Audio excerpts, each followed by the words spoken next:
Bismillahirrahmanirrahim. Assalamualaikum warahmatullahi wabarakatuh. Alhamdulillah. Rasanya lama aku tak upload sebarang video kerana kesihatan tidak membenarkan. Lama.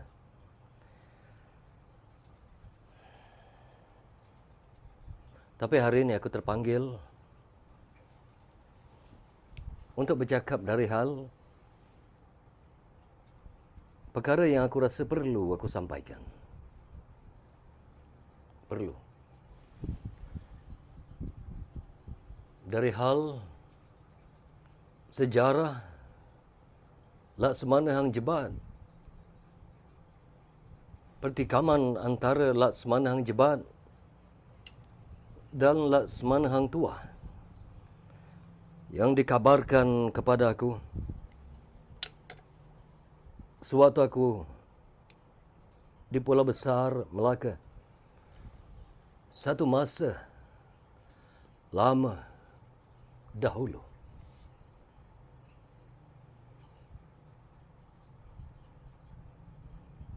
Ada banyak perkara yang sebenarnya masih menjadi rahsia. Dirahsiakan kepada ramai orang akan kisah sebenar, sejarah, air mata, darah, sikap, pengorbanan, susuk tubuh bernama Laksamana Hang Jebat.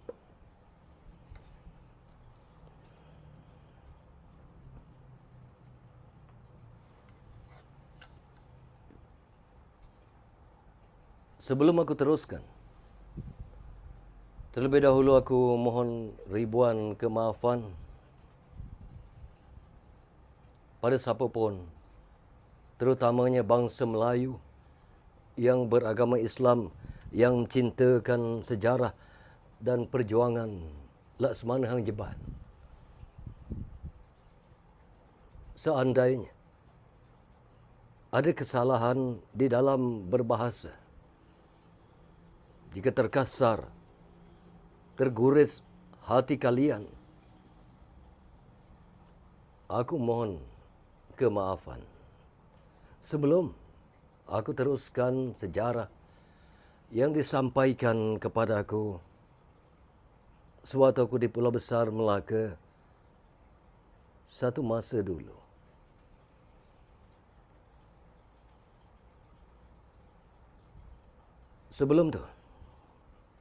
Sebelum aku teruskan dari hal sejarah Laksamana Hang Jebat,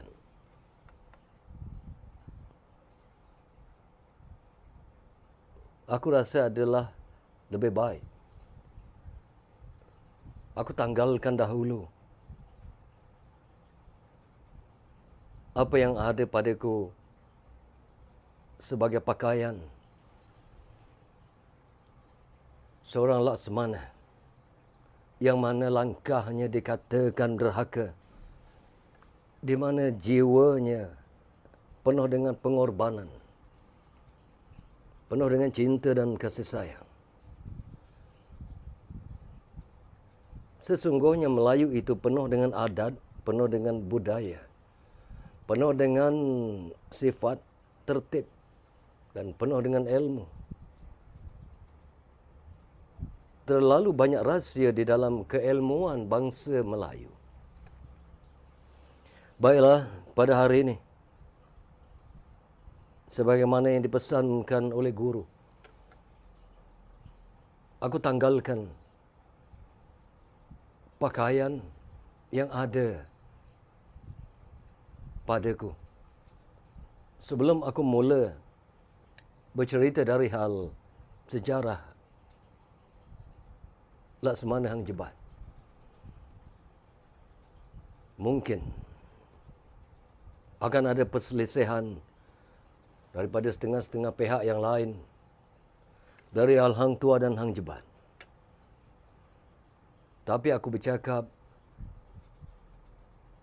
dari pihak Hang Jebat sebagai guru.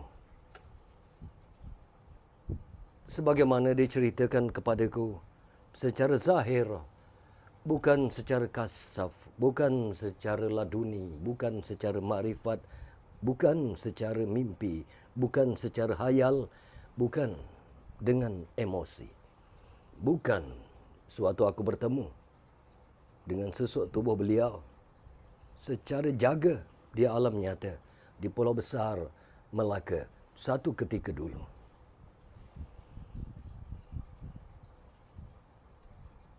Di mana aku juga bertemu dengan Syekh Sultan Arifin.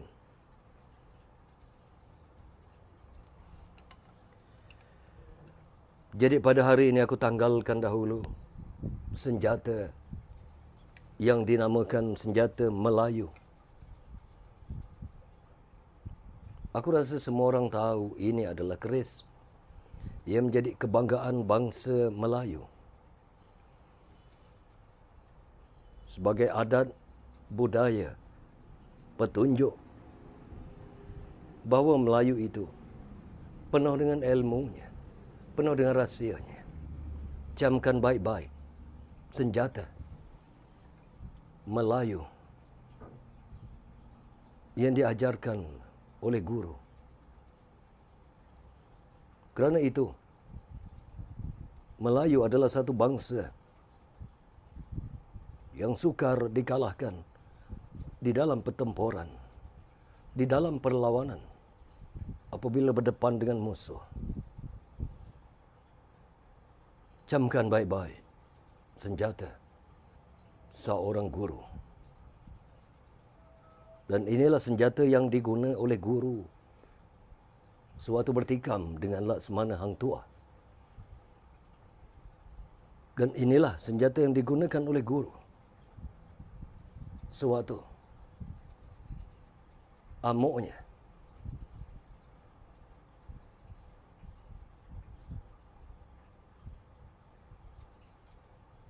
di Melaka, di sekitar istana Melaka, satu masa dahulu dibunuhnya seluruh pembelot, penjilat, pengkhianat, penipu dan mereka-mereka yang zalim pada bangsa Melayu. Dan Laksmana Hang Jebat tidak pernah membunuh, sebagaimana yang ditulis, dicatat di dalam sejarah, beliau membunuh 700 dayang-dayang istana. Beliau tidak pernah melakukan perkara demikian. Tidak pernah. Beliau berjuang hanya kerana janjinya kepada guru. Suatu sama-sama menuntut di Pulau Besar Melaka dan di Gunung Ledang. Kerana sumpah setianya di dalam persahabatan. Kerana baginya yang adil itu disembah. Maksudnya, Tuhan itu bukan manusia. Manakala yang zalim itu disanggah, bermaksud amal ma'ruf, nahi mungkar. Kemungkaran itulah yang guru tentang sebagai pengajaran kepada bangsa Jawi khususnya.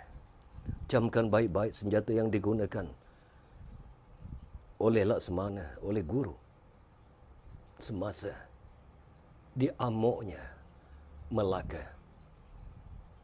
44 hari di amuknya kota Melaka. Disusurnya mereka-mereka yang zalim, mereka-mereka yang khianat, mereka-mereka yang tamak dan rakus. 44 hari sungai Melaka tidak boleh diminum airnya.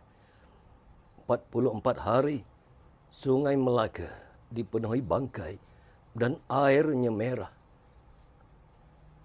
dibasahi oleh darah hasil daripada makanan yang haram oleh pembesar dan penguasa-penguasa dan pengikut-pengikut yang penjilat, yang khianat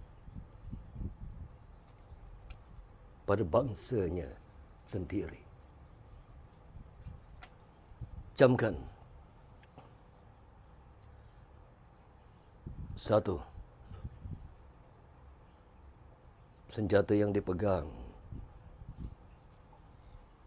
oleh Laksamana Jebat di dalam setiap kali dia berdepan dengan Durjana dan setiap kali bersengketa. Satu,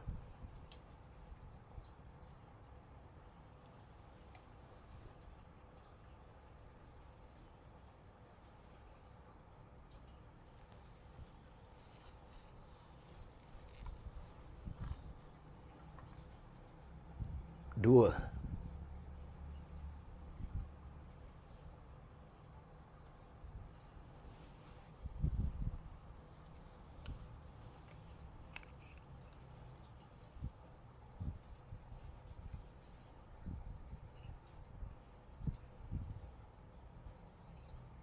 tiga,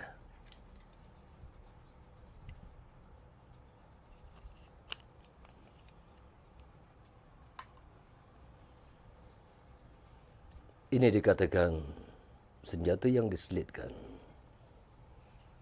Empat,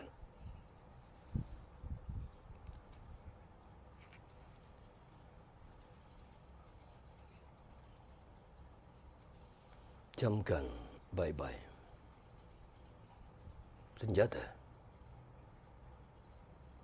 seorang guru di dalam setiap pertempuran, di dalam setiap sengketa. Kerana itu, bangsa Melayu tidak semudah yang kalian sangka untuk mengalahkannya. Kerana dikelilingi senjata yang sentiasa menjadi rahsia di dalam pemakaiannya.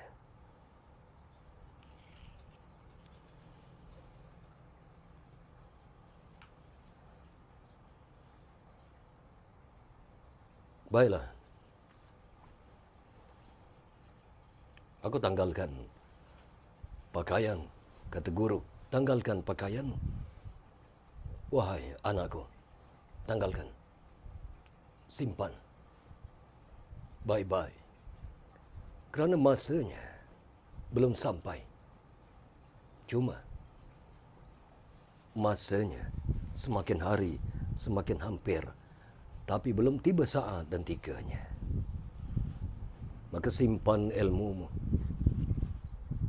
Pesankan pada generasimu. Pada sekalian murid-murid aliranmu. Yang berpegang pada jalan Laksamana. Yang berpegang pada jalan Hang Jebat. Yang berpegang pada jalan pejuang.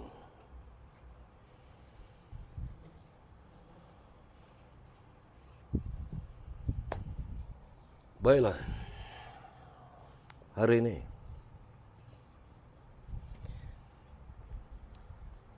aku nak ulas sedikit dari hal kisah yang aku rasa perlu aku suarakan. Perlu. Kerana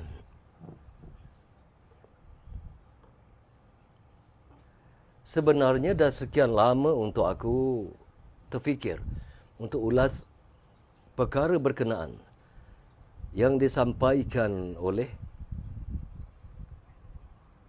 satu channel.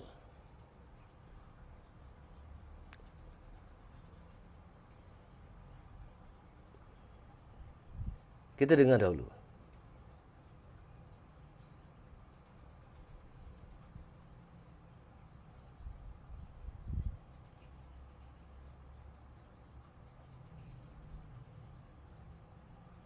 Kita dengar dahulu dan kita sama-sama kita fikirkan.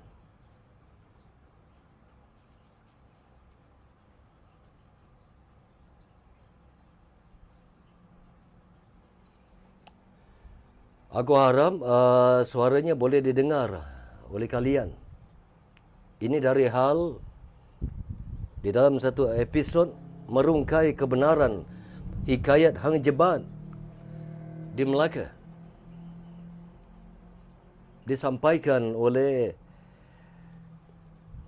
di dalam channel yang aku tak mau sebutkan channelnya.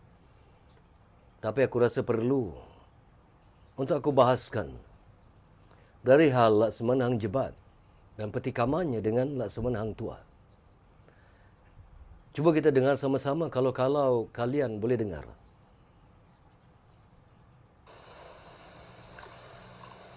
Okay, jadi mungkin ramai yang tak sabar untuk kami rungkaikan apakah betul ini makam Hang Jebat. Jadi kita tanya pada wanita. Jadi macam mana makam yang betul makam Hang Jebat ni? Memang betul Jadi jenazahnya dikebumikan dekat sini lah. Jadi okay, kita dah kami dah confirm kan. Ini memang betul ada jenazahnya, jenazah Hang Jebat. Itu mukanya ke? Muka Hang Jebat ke? Itu memang muka dia? Garang sikit. Tapi itulah gambarannya mukanya. Hampir tepat ataupun tepat? Hampir tepat lah. Hampir tepat lah. Satu part walaupun tak 100% dia ada iras dia. Oh, ada iras dia.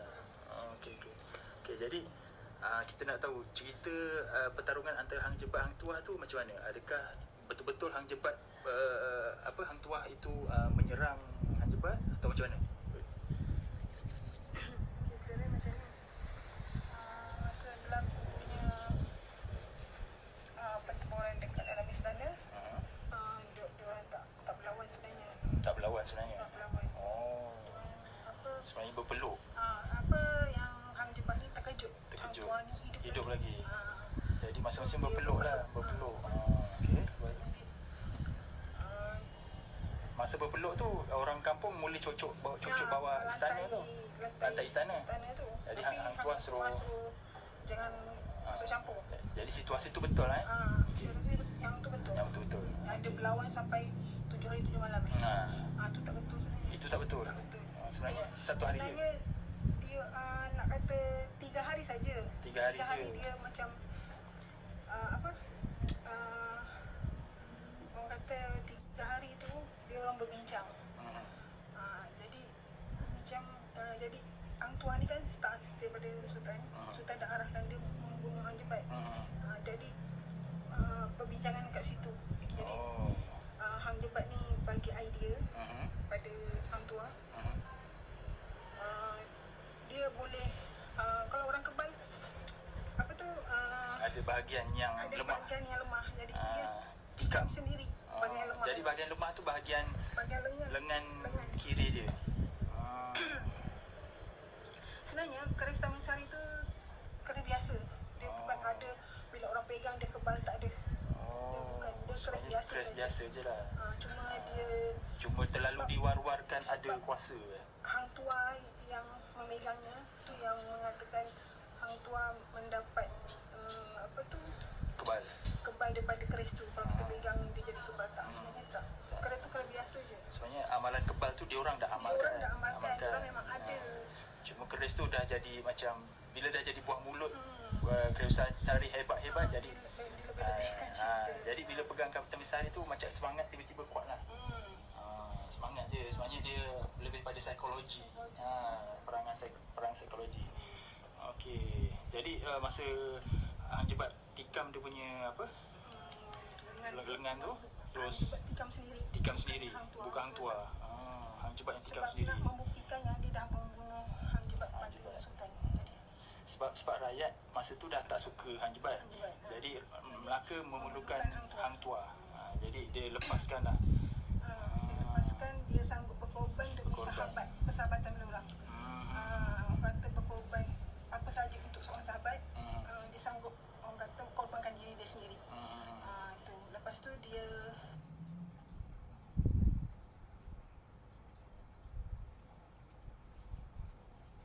Okey, baiklah. Aku harap semua dah dengar tadi.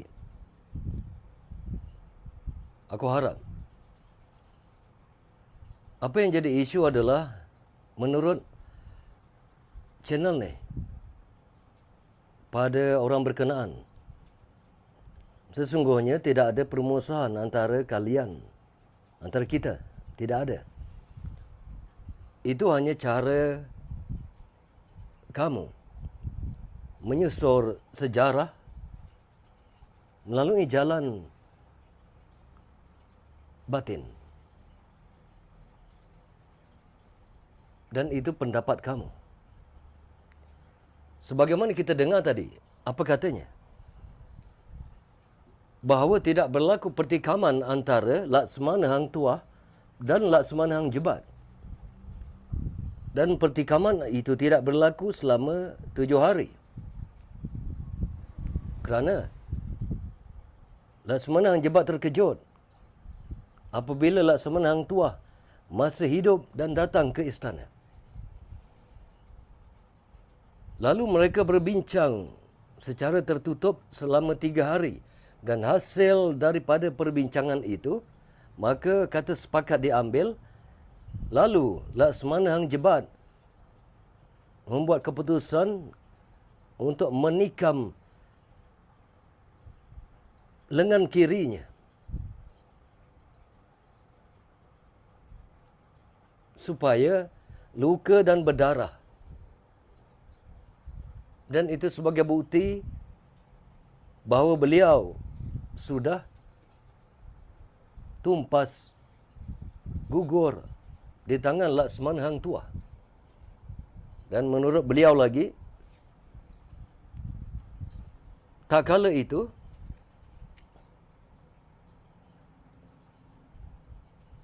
isteri Laksmana Hang Jebat dalam keadaan mengandung.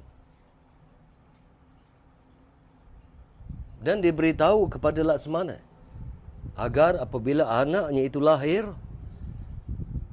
hendaklah diambil oleh Hang Tuah, dipelihara sebagaimana anak, diberi didikan agama dan ilmu. Dan sebelum itu pula dikatakan Laksmana Hang Jebat membunuh 700 orang dayang istana sebelum mengamuk di sekitar Istana Melaka. Membunuh pembesar-pembesar, pembelot, perasuah, penjilat dan mereka-mereka yang zalim.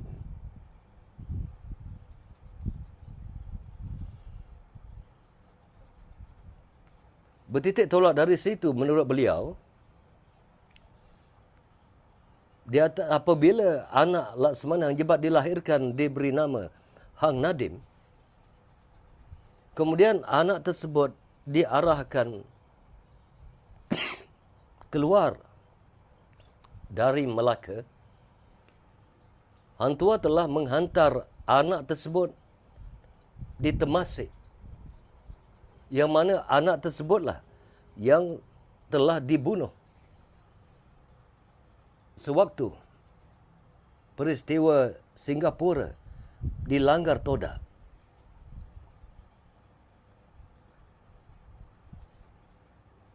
Dan menurut beliau pula, sebenarnya Hang Nadim itu tidak dibunuh. Hang Nadim itu diselamatkan dan dibawa ke Johor dan diberi nama yang lain. Dan menurut beliau lagi, isteri Laksmana Hang Jebat itu diambil oleh Hang Tuah untuk dijadikan isteri kedua. Dan anak daripada hubungan suami isteri itu, Hang Tuah bersama Hang Nadim itu, diberi Hang Tuah bersama isteri Laksmana Hang Jebat itu, diberi nama dengan Hang Nadim II. Bahkan ada lagi nanti yang dikatakan bernama Hang Nadim III.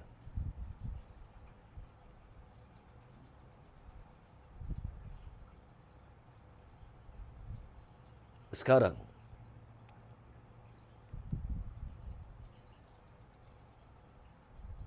aku petikaikan apa yang diceritakan.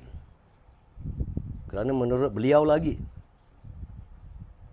yang meminang puteri Gunung Ledang itu adalah Tun Mamat.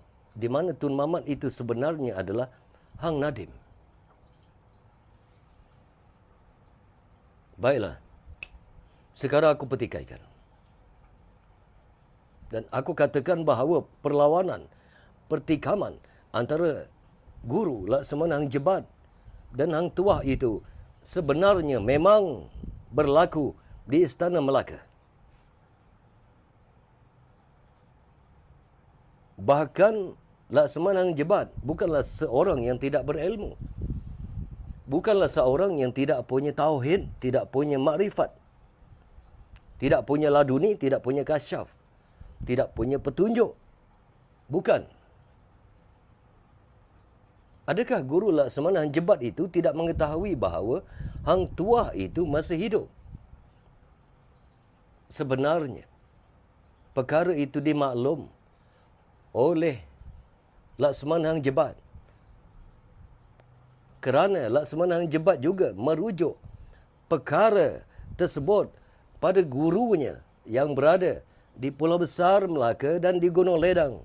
Bahkan secara kasyaf, mustahil gurunya, si Adiputra itu, tidak menyampaikan pada beliau sama ada di dalam mimpi atau di dalam perhubungan rohani bahawa Laksamana Hang Tuah itu masih hidup.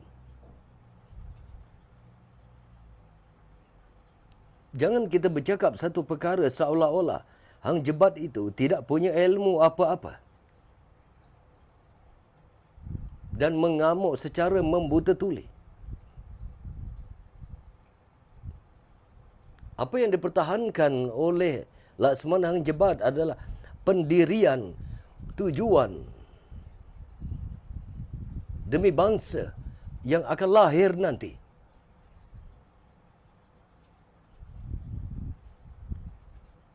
Dan Hang Jebat tidak pernah membunuh seorang dayang sekalipun. Tidak. Cerita yang mengatakan bahawa Hang Jebat itu tidak membunuh walau seorang dayang. Cerita yang mengatakan bahawa Hang Jebat itu membunuh 700 orang dayang. Itu hanya cerita-cerita yang ditulis dengan sengaja untuk menunjukkan bahawa Hang Jebat itu tidak punya hati, tidak punya perut.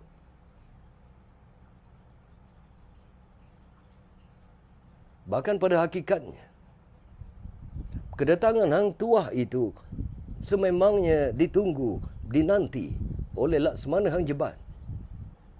Bahkan Laksamana Hang Jebat mengarahkan isteri beliau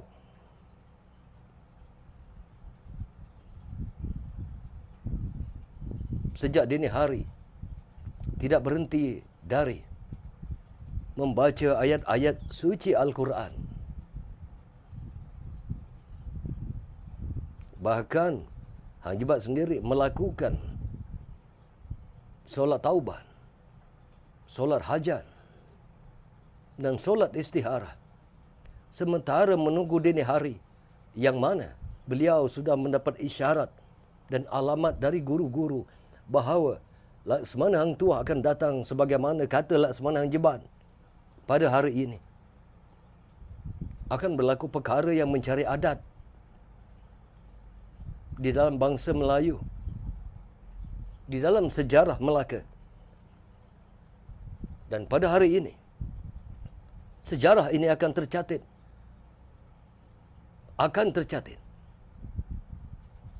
Dan dipesankan pada isterinya.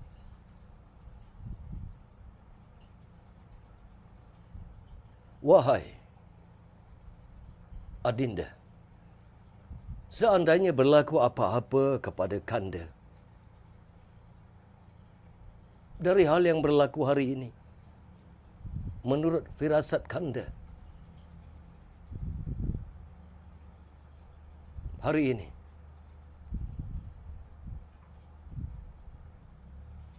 berkerak rotan, berpatah arang hubungan antara Kanda dengan Laksamana Hang Tuah.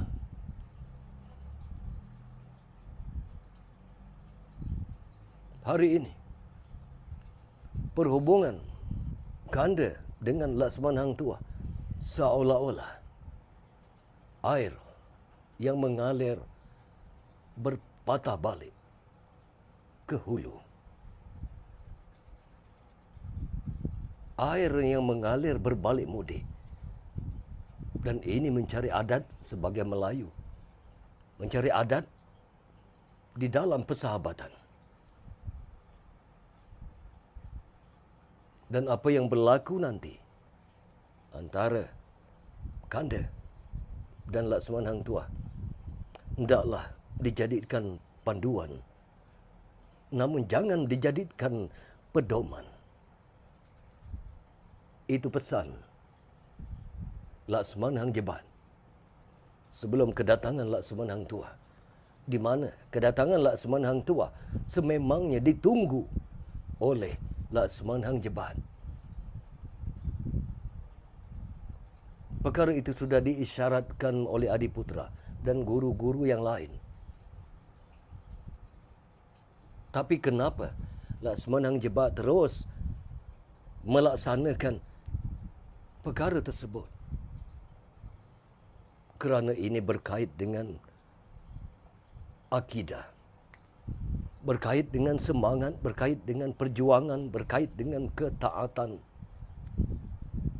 Siapa yang perlu disembah? Siapa yang perlu ditaat? Tuhan atau manusia?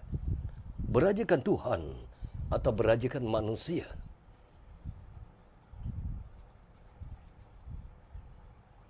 Kerana manusia tidak boleh mentaati dua perkara. Mentaati Tuhan dan mentaati raja. Kerana ada ayat yang mengatakan bahawa firman Allah bahawa akulah sebenar-benar raja, maka sembahlah aku. Lain dari aku tak terima sembahan itu. Sesungguhnya aku Allah, maka sembahlah aku. Jangan sekali-kali taat selain dari aku. Itu di dalam ayat-ayat banyak mencatatkan. Hanya padamu tempat aku menyembah dan memohon pertolongan. Hanya padamu, wah mayaya, wah mamati, hidup dan matiku. Bukan pada manusia tempat menyembah. Bukan pada manusia tempat bertaubat. Bukan.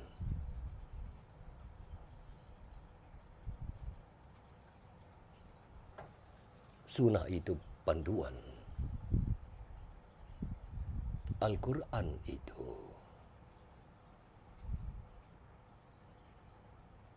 pegangan.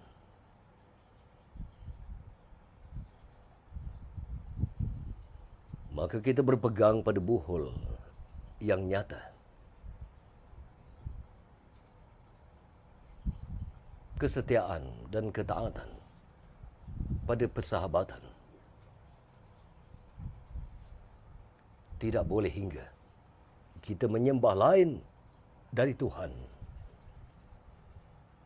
Jika ketaatan ini yang engkau tunjukkan, wahai Hang Tuah, maka generasi akan binasa jika berjalan di denai yang sudah engkau tunjukkan. Kerana ketaatanmu tidak berpada. Ketaatanmu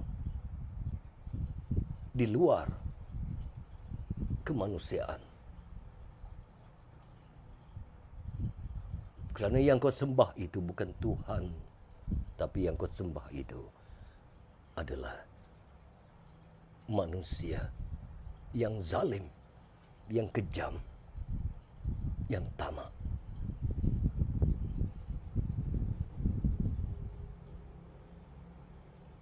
Maka di dalam mempertahankan maruah, di dalam mempertahankan akidah, untuk dijadikan panduan, bukan pedoman.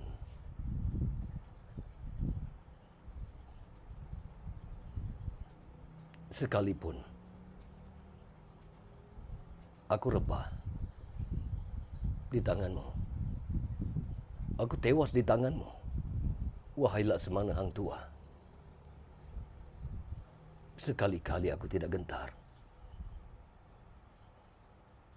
Sekalipun kematianku tidak dinobatkan, sekalipun jenazahku tidak diiringi oleh nobat, serunai dan nafiri,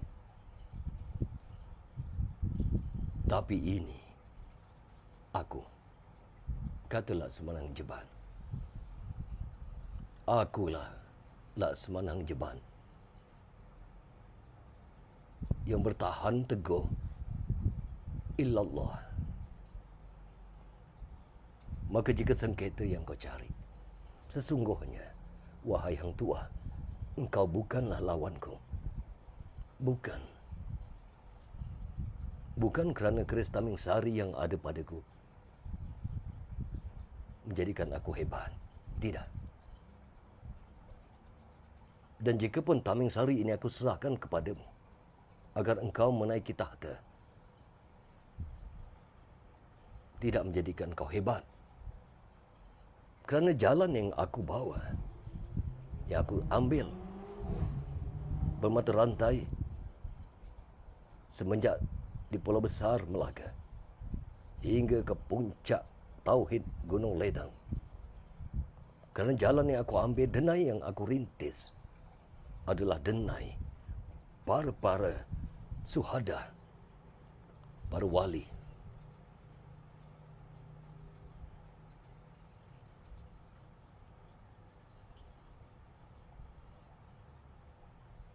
Dan jika benar kedatanganmu semata-mata untuk mengambil nyawaku demi titah raja yang pernah menitahkan hukum bunuh kepada kamu tanpa usul pereza,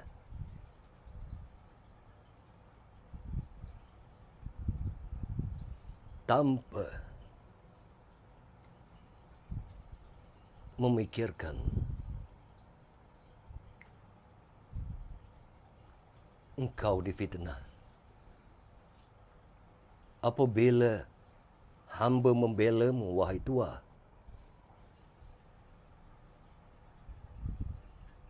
di mana saudara yang lain, Leke, Lekyu, Kasturi, tidak membelamu, melainkan aku. Hari ini engkau datang tanpa engkau tanyakan, tanpa engkau usulkan pada guru-guru yang mengajarkan dan menurunkan ilmu kepada kamu. Hari ini kau datang untuk mengambil nyawaku. Sedangkan jika dikatakan derhaka, maka pada saat dan ketika ini akulah yang bertahta di istana Melaka dan akulah raja. Jika dikatakan menderhakai raja, maka engkaulah, wahai Laksamana Hang Tuah, yang menderhakai raja, kerana tak kala ini akulah yang bersemayam di atas tahta. Namun jika itu hajatmu, ambillah keris Tamingsari ini dan ambillah keris yang dikurniakan oleh baginda kepada kamu. Kerana sebenarnya sekali-kali tidak, engkau bukan lawanku, wahai Tuah. Kerana aku berpegang pada berpantang maut sebelum ajal. Baiklah. Sesungguhnya pertikaman itu benar-benar berlaku selama 7 hari 7 malam. Bukan sebagaimana yang dikatakan bahawa mesyuarat itu diadakan selama 3 hari 3 malam. dan keputusannya, Hang Tuah dan Hang Jebat itu berpakat, lalu Laksmana Hang Jebat itu menikam bahunya. Dan ada yang mengatakan Laksmana Hang Jebat itu dengan sendiri menikam tapak tangannya, dan tapak tangannya itu diletakkan di rusuknya, maka berjurailah darah seolah-olah dari rusuknya. Perkara itu tidak berlaku. Yang berlaku adalah sebenar-benar memang perlawanan itu berlaku, petikaman itu berlaku, dan kemudian Laksmana Hang Tuah memungkiri janjinya.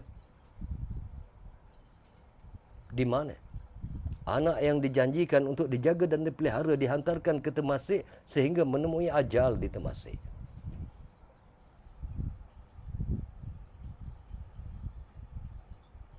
Dan menurut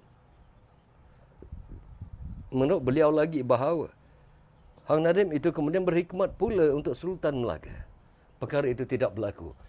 Mustahil anak yang mana ayahnya dianiaya berhikmat semula pada Sultan yang menzalimi ayahnya. Perkahwinan di antara Laksmana Hang Tuah dengan Laksmana Hang Jebat itu tidak berlaku. Mana mungkin suami yang dizalimi, yang membela Hang Tuah, kemudian dianiaya semula oleh Hang Tuah semata-mata dengan alasan taat, dikahwini oleh Hang Tuah itu dan dipersetujui oleh bekas isteri Laksmana Hang Jebat. Sebenarnya perkara itu tidak berlaku, dan aku nasihatkan, jika mahu menyusul sejarah, sama ada secara batin, secara fakta, secara ilmiah, maka tidak cukup. Tidak cukup dengan hanya selapis, 2 atau 3, betapapun dikatakan batin. Tidak cukup. Maka masuklah di dalam alam batin, alam rohani, alam nurani, alam sir, alam sirusir, dan bertemulah dengan yang empunya nama.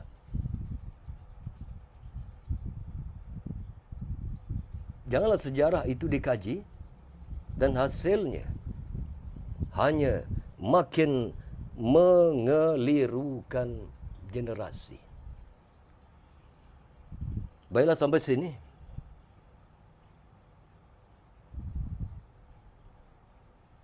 Dan aku pun tak mahu nanti video ini terlalu panjang. Dan aku akan ikuti dengan siri-siri yang lain di dalam menyusur sejarah Laksmana Hang Jebat.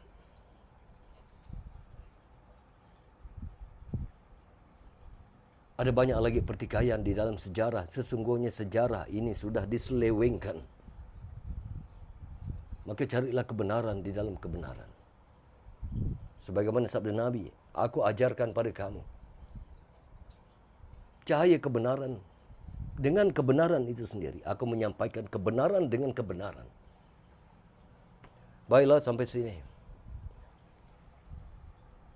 Aku harap apa yang aku sampaikan itu tadi menjadi renungan. Tak perlu dikaji.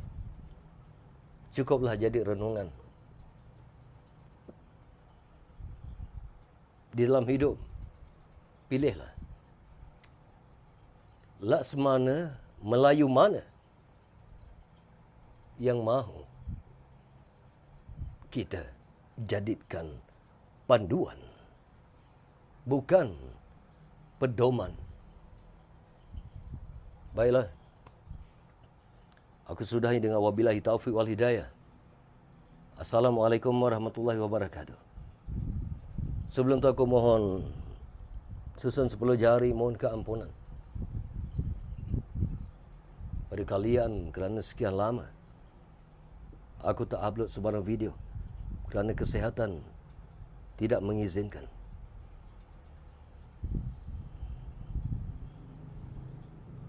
Jadi aku harap aku akan kembali sehat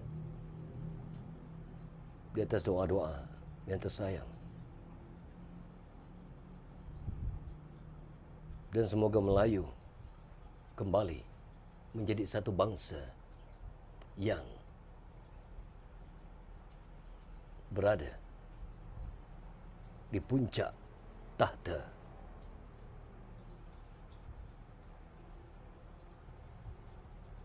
cahaya yang